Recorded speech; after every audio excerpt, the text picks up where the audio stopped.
Dubai کے king شیخ محمد بن رشید ال مختوم کی خصوصی فرمائش پر برج العرب کی کنسٹرکشن کا کام چل رہا تھا۔ یہ بلڈنگ دبئی کے رولر کے لیے بہت ہی زیادہ امپورٹنٹ تھی، کیونکہ اسی بلڈنگ نے دنیا بھر میں دبئی کا امپریشن بنانا تھا اور دبئی کا فیوچر بھی اسی بلڈنگ پر ڈیپینڈ کر رہا تھا۔ 1053 فیٹ اونچا دنیا کا سب سے اونچا ہوٹل بنانے کے لیے شیخ محمد بن رشید نے دبئی کے سارے خزانے بھی کھول دیے تھے۔ ان کو پیسوں کی پرواہ نہیں تھی، لیکن جو چیز ان کو چاہیے تھی اس کو ہر قیمت پر کمپلیٹ کرنا بہت ہی زیادہ ضروری تھا۔ مسئلہ یہ نہیں تھا کہ دنیا کا سب سے اونچا ہوٹل بنانا ہے، بلکہ مسئلہ تھا کہ یہ اونچا ترین ہوٹل پانی پر بنانا تھا۔ جی ہاں، کنسٹرکشن ٹیم نے دن رات ایک کر کے دبئی کے ساحل سے 1300 فیٹ کے فاصلے پر پتھروں کی مدد سے پانی پہ ایک آئی لینڈ تو بنا لیا، لیکن جب وہاں کنسٹرکشن کا کام ہونے ہی والا تھا تو ایک ایسا واقعہ ہوا جس نے ان کی نیندیں ہی اڑا دی۔ ایک طاقتور سمندری طوفان آیا جس کی انٹینسٹی اتنی زیادہ تھی کہ اس نے آئی لینڈ کے پتھروں کو بھی ہلا دیا تھا۔ یہاں طوفانی لہروں نے آئی لینڈ کو نقصان پہنچایا تو دوسری طرف دبئی کے شاہی محل میں بھی خوف کی لہر دوڑ گئی۔ سب کو یہی لگنے لگا کہ جن طوفانی لہروں نے صرف آئی لینڈ کو ہی اتنا نقصان پہنچایا ہے، وہ بعد میں برج العرب کو کیسے چھوڑیں گی۔ آرٹیفیشل آئی لینڈ پر دنیا کا سب سے اونچا ہوٹل بننے کا خواب اب ڈوبتا دکھائی دے رہا تھا۔ ہر طرف مایوسی پھیل چکی تھی اور کنسٹرکشن کا کام ہالٹ پہ جا چکا تھا، لیکن تبھی ایک انجینئر نے ایک ایسا سولوشن پیش کیا جس سے چاہے طوفانی لہریں ہوں یا پھر ہریکین، آئی لینڈ فولاد بن کر کھڑا رہے گا۔ ناظرین، دبئی کے ساحل پر فخر سے کھڑی یہ بلڈنگ جس کو ہم برج العرب کے نام سے جانتے ہیں، یہ building dream palace of Dubai کے نام سے بھی پہچانی جاتی ہے۔ فرانس کے ایفل ٹاور سے بھی اونچا 321 میٹر لمبا یہ دنیا کا سب سے اونچا ہوٹل ہے، جس پر $1 بلین یعنی 7,500 کروڑ روپیوں کا خرچہ ہوا تھا۔ مین میڈ آئی لینڈ پر یہ دنیا کی سب سے پہلی اور اونچی ترین بلڈنگ ہے اور ساتھ ہی سب سے زیادہ لگژریس بھی۔ جس ہوٹل میں صرف ایک رات گزارنے کا رینٹ ہی 18 لاکھ روپیوں کے برابر ہو، اس بلڈنگ کی شان و شوکت کا اندازہ لگانا آپ کے لیے مشکل نہیں ہوگا، لیکن دبئی کے رولر کے لیے برج العرب بنانے کا فیصلہ کافی زیادہ مشکل تھا۔ جی ہاں، 1950s میں دبئی مچھیروں کا گھر ہوا کرتا تھا، لیکن جب 1960s میں دبئی سے آئل نکلنا شروع ہوا تو دبئی کے حالات کچھ بہتر ہونے لگے۔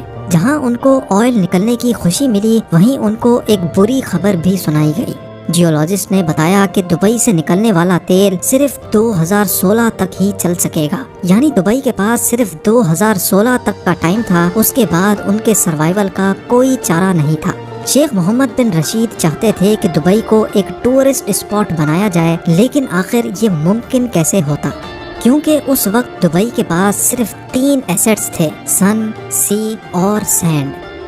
بھلا اس کڑکتی گرمی میں کوئی کیوں دبئی آنے والا تھا؟ ٹورسٹ کو اٹریکٹ کرنے کے لیے ضروری تھا کہ ٹورسٹ اسپاٹ بنایا جائے، اور یہی وہ اسپاٹ تھا جس کا خواب شیخ محمد بن رشید نے دیکھا تھا۔ یعنی دبئی کے صحرا میں ایک ایسا پلے گراؤنڈ بنانے کا پلان کیا گیا تھا جہاں صرف امیروں کو ہی کھیلنے کی پرمیشن ہوگی، لیکن یہ سب اتنا آسان ہونے والا نہیں تھا۔ ایک تو سمندر میں ہی 7 اسٹار لگژری ہوٹل بنانا تھا، اور وہ بھی دبئی کی کڑکتی گرمی میں۔ اس پروجیکٹ میں جو بھی انجینئرنگ ٹیم ہاتھ ڈالے گی، یہ بات تو طے تھی کہ ان کو اپنی لمٹس کراس کرنی پڑیں گی، اور بالکل ایسا ہی ہوا جیسا سوچا گیا تھا۔ انجینئرنگ ٹیم کو برج العرب کی کنسٹرکشن میں ایسے چیلنجز فیس کرنے پڑے جو انہوں نے انجینئرنگ کی ہسٹری میں کبھی نہیں دیکھے تھے۔ چیلنج نمبر 1، سب سے پہلا چیلنج تھا شیخ کو امپریس کرنے کا۔ یعنی دبئی یہ پروجیکٹ بنوانا تو چاہتا تھا، لیکن اس کے لیے ضروری تھا کہ کوئی ایسا ڈیزائن لے کر آئے جو پہلی نظر میں ہی شیخ کی آنکھوں میں بس جائے۔ برٹش آرکیٹیکٹ ٹام رائٹ اور اس کی ٹیم نے یہ مشکل کام انجام دینے کے لیے حامی تو بھری، پر ان کے پاس اتنا ایکسپیرینس نہیں تھا۔ ٹام رائٹ نے اس سے پہلے صرف معمولی اسٹرکچرز اور اسکول بلڈنگز کے ڈیزائن بنائے تھے، لیکن برج العرب کا ڈیزائن بنانے کے لیے ان کو اپنی لمٹس بھی کراس کرنی پڑی۔ جی ہاں، وہ یہ ڈیزائن امیجن کرنے کے لیے یاٹ میں بیٹھ کر ساحل سے کافی دور گئے، اور تب انہوں نے ایک سیلنگ بوٹ کو وہاں سے گزرتے ہوئے دیکھا۔ ٹام رائٹ کا کہنا تھا کہ سمندر سے دیکھنے پر ساحل پر موجود سیلنگ بوٹ دور سے ہی کافی یونیک لک دے رہی تھی، اور یہی وجہ تھی کہ انہوں نے یہ ڈیزائن بنا کر شیخ کے سامنے پیش کیا۔ دبئی کے رولر نے جب یہ ڈیزائن دیکھا تو وہ بہت امپریس ہوئے اور اس کو فوراً اپروو کر لیا۔